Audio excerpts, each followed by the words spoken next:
ऐसा तत्व यौगिक होता है पृथ्वी के धरातल में जो यौगिक जिस अवस्था में मिलता है वो चाहे शुद्ध अवस्था हो चाहे अशुद्ध अवस्था हो उसे खनिज कहते हैं।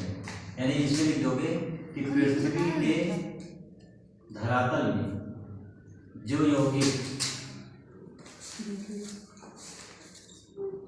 जिस अवस्था में मिलता है, मतलब चाहे शुद्ध हो चाहे अशुद्ध अवस्था हो चाहे जो अवस्था हो, जिस अवस्था में, ये इसकी जो है डिफिनेशन हो जाएगी, जिस अवस्था में मिलता है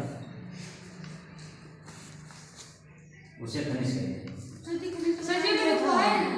प्रकृति में जो पदार्थ जिस अवस्था में होता है खनिज कहलाता है। जैसे तो उसको मैं समझा दे रहा हूँ दोबारा से कि इसमें देखो कह रहा है कि जिस अवस्था, इसी में जो क्वेश्चन पूछेगा, क्वेश्चन क्या पूछेगा कि खनिज क्या होते हैं, तो उसमें सिर्फ इसको ध्यान दे रहे हैं ना, जिस अवस्था, यानी यहाँ पे दो अवस्था की बात कर रहा है, शुद्ध और अशुद्ध। यानी कि एक अवस्था होती है या तो शुद्ध में प्राप्त होगा या फिर अशुद्ध में, लेकिन अधिकतर क्या होता है, अशुद्ध ही प्राप्त होता है, शुद्ध बहुत कम प्राप्त होता है। जैसे लोहा होता है, लोहा हमेशा कॉपर के साथ प्राप्त होता है, कभी लोहा शुद्ध रूप से नहीं प्राप्त होता है। जैसे उसमें लिखा है कॉपर पायराइड लिखा है Cu या फिर H2, जैसे इसको पहले देख लो, नहीं आगे ज़्यादा डिग्री नहीं है।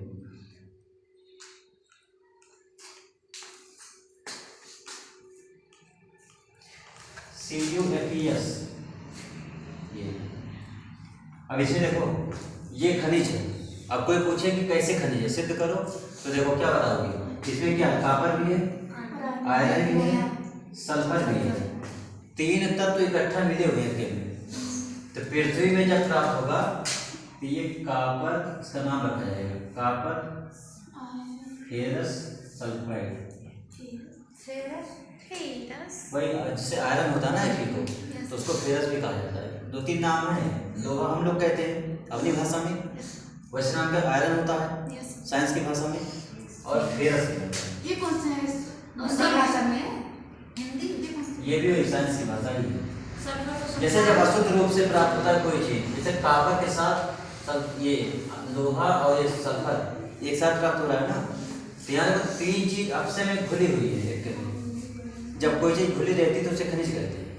इस बाद में इसको क्या करते हैं, शोधन करते हैं इसका। जो अयस्क की परिभाषा है वो इसी से मिलती जुलती रहेगी कि पृथ्वी के धरातल में जो यौगिक जिस अवस्था में मिलता है वो खनिज हो गया, वो चाहे शुद्ध अवस्था हो चाहे अशुद्ध अवस्था हो। जैसे मान लो तुम्हें कॉपर फेरस सल्फाइड मिलता है, तो इसमें देखो कॉपर है, इसी कॉपर में क्या मिला हुआ है, लोहा, इसी लोहे में क्या मिला हुआ, सल्फर। तो बाद में अयस्क हो जाएगा, इसके बाद इसे ओर्स कहते हैं, इंग्लिश में ओर्स।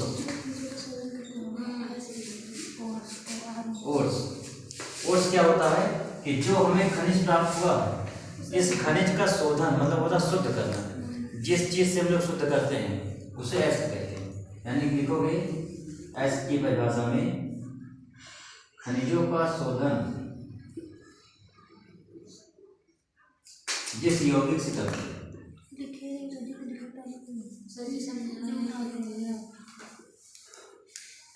जिस यौगिक से करते हैं उसे अयस्क कहते हैं।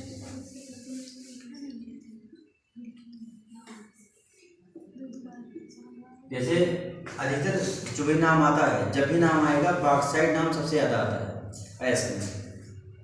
बॉक्साइट क्या है, एल्यूमिनियम होता है, जमीन से एल्यूमिनियम प्राप्त होता है, अशुद्ध अवस्था में प्राप्त होता है। तो एल्यूमिनियम का क्या करते हैं, शोधन करते हैं, शुद्ध करते हैं, किस चीज से, बॉक्साइट से।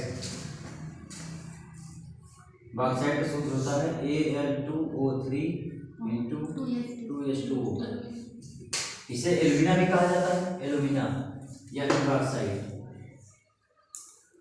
ये तीन विधि में प्राप्त होता है, बॉक्साइट। इसका एक नाम एल्यूमिना है, एल्यूमिना। तो क्या हो जाएगा, खनिज में, मिनरल में, कि पृथ्वी के धरातल में जो यौगिक जिस अवस्था में मिलता है वो चाहे शुद्ध चाहे अशुद्ध, इसको ब्रैकेट में लिख सकते हो, वहाँ पे कोई दिक्कत नहीं, लिख देना, उसे खनिज कहते हैं। जैसे कॉपर फेरस सल्फाइड यानी CuFeS, ये प्राप्त होता है, ये शुद्ध है। इसको जब शुद्ध करोगे तो कॉपर अलग प्राप्त होगा, लोहा अलग प्राप्त होगा, सल्फर अलग प्राप्त होगा। अब ये शुद्ध अवस्था होगी। जब अयस्क से इसको शुद्ध करोगे तो कॉपर अलग निकल जाएगा, ठीक, फिर यानी लोहा अलग निकल जाएगा और सल्फर अलग निकल जाएगा। अब ये शुद्ध अवस्था में कॉपर हो गया, क्योंकि इसमें और कुछ चीज घुली मिली नहीं है, अलग हो गया, लोहा भी अलग हो गया, यानी इसको कहते हैं आयरन। और ये होता है सल्फर।